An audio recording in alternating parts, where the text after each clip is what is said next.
Don't worry, Murky. Take a second. Your first time is always a little tiring. Lying back on the waiting sofa, I glanced around me at the medical bay.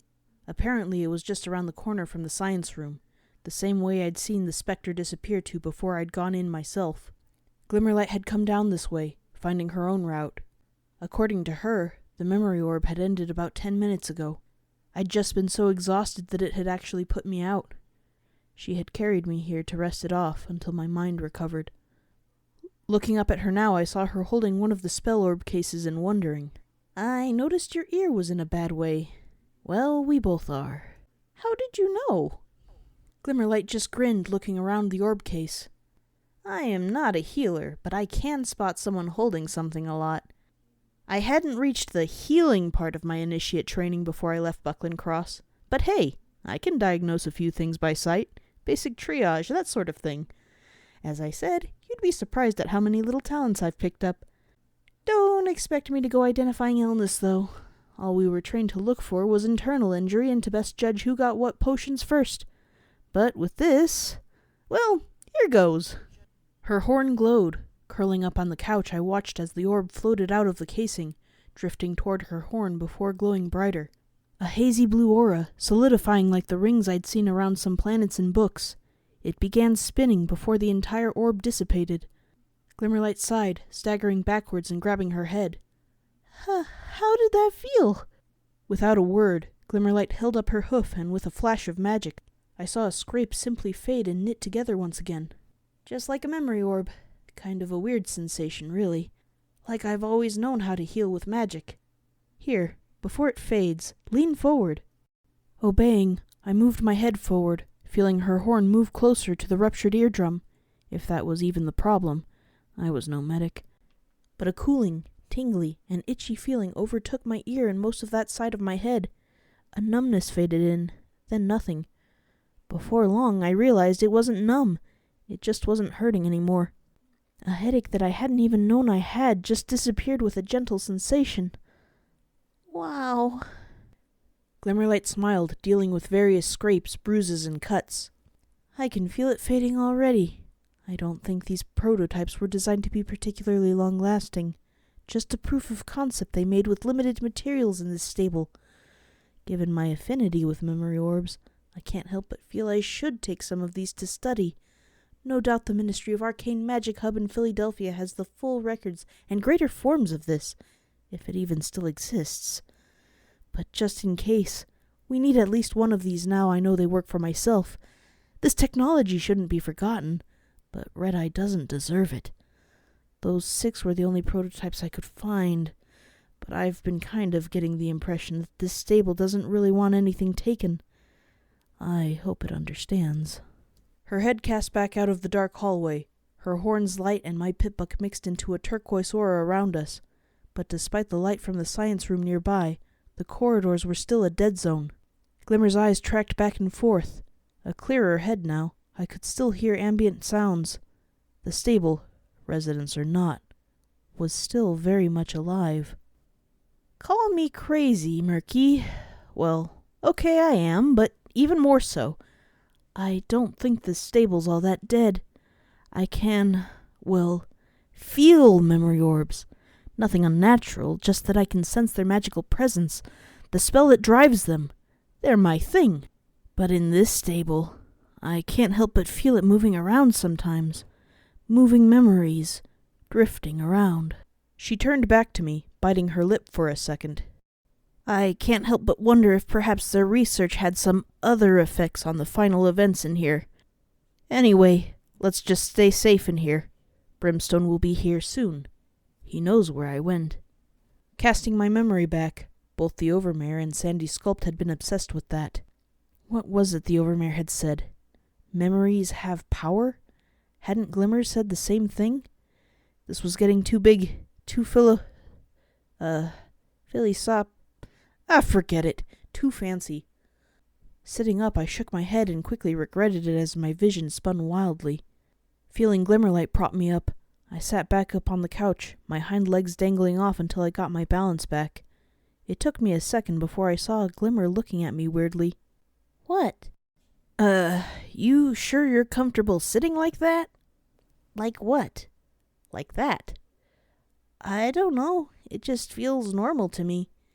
A crash sounded down the hallway, a pattering of hooves and frenzied shouting. I recognized Chib's voice. Apparently he'd brought friends. It was down here! A fucking ghost, I swears! Chib, there's no such thing. Can't believe you ran from that runt. Not from him. Like some shadow. Chib's voice was strained, protesting as though he'd been doing it the entire way down. The other voice, however, was almost mocking. You are a shadow. You're a shade student under Barb. How can you be afraid of the dark? Look, we can't delay much longer. Barb needs us in the fight up top. You want him to think we're avoiding it? Isn't that what we're doing by helping Chib here? A third voice added with a knowing tone. Quiet! You never know when he's listening. We're going back up top as soon as we get the fancy loot down here. Now you get the medical bay, we'll get the science room. I killed the light as quickly as Glimmer turned off her light spell. Where was her rifle? A glance to ask later, and she just shrugged, mouthing the words, "No ammo," to me. I felt her stand beside me. There was no way out, but at least we were together. Hey, look what we got here. 4 raiders. I recognized the dark figure of Chib, still sniffling in fear as he glanced at the science room. But the other 3 were coated in something that looked disturbingly like the coats of other ponies. Fresh blood ran down the edges of the clothing. Some poor slaves, no doubt. I wanted to retch. There was 1 mare and 2 stallions. Each carried some bladed implement. Presumably all guns were being used in whatever battle was going on above. Against who? Slavers? Was Barb seeking to make this place his dark lair permanently? A stable was certainly defensible. The leader strolled forward, getting a slow grin as he saw we were unarmed. Now ain't this just perfect? Chib gets his revenge and we get a little mare to share. Fantastic. Think we should keep her? We could put the little runt on a leash. The clan pet. Ow! The mare had snapped with her teeth at the stallion's neck, growling and drawing blood. We are not a clan! That was the traitor's word! We're under Barb now! I try to be brave. I really do. But hopping off of the couch and pressing against Glimmer for any support I could get was just how I responded to these things. They had knives and spiked mouth clubs. Glimmerlight patted my back lightly just once before fixing a stare at them. You guys really don't want to do this, you know? Oh? Why's that, bitch? Shocked, I saw Glimmerlight grinning at them, that wide, joyous look. Because you're going to force me to use my special weapon. A different atmosphere overtook the room. Backing to the side away from her, my eyes looked over her clothing and bags. Had she found something? Some old magical energy weapon? Maybe a different spell orb. Huh? You're not fooling any pony. So, what is your weapon? Oh, it's a good one.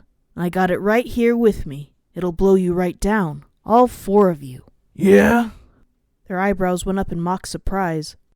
I hoped so. Perhaps it was a spell I hadn't seen? Could she shoot lasers from her horn?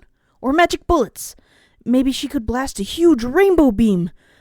Smiling a little, the confidence in her voice reassured me as I saw her wink down at me. Oh yeah, Glimmer had something special planned. Yeah, you don't stand a chance. All 4 of you? Psh, nothing. Well, bring it! Okay. Good! Fine! Well, do it! Okay! Glimmerlight shook out her mane, planting her 4 hooves solidly down, taking a slow breath. Go get him, Murky! My eyes shot as wide as they could, my jaw dropping while looking in abject shock, first at the raiders, then at Glimmer, then back again, and back to Glimmer. Stunned for a second, the raiders burst out laughing. Me? But Glimmer! She grinned and rubbed my mane without taking her eyes off them. Oh, don't be so modest. You can take 'em. The raiders were already crying with laughter. Oh yeah, he's so threatening with that little ruler poking out of his pocket. Hey, Glimmer protested. Pay some respect. Murky here will tear the lot of you apart. He survived the pit. Oh, did he now? Yeah, watch out. Here he comes. Glimmer? Just wait till he gets his hooves on you, like a little rabid wolverine. Glimmerlight? Never seen anything so deadly in my life. Glimmer! My shout cut every pony into silence as I hopped up to her ear. What are you doing? From the door, the raider in front tapped his hooves on the ground impatiently. Yeah, what are you saying, stupid bitch? We've seen the runt try to fight. What's your plan? Get him to distract us, then run for it? Glimmerlight just patted my head before turning back to them, her grin turning to a laugh. No, actually. I was just trying to keep you distracted while he got behind you. He... who? The raider stallion turned, bumping directly into a dark red wall of muscle, almost twice the height of him.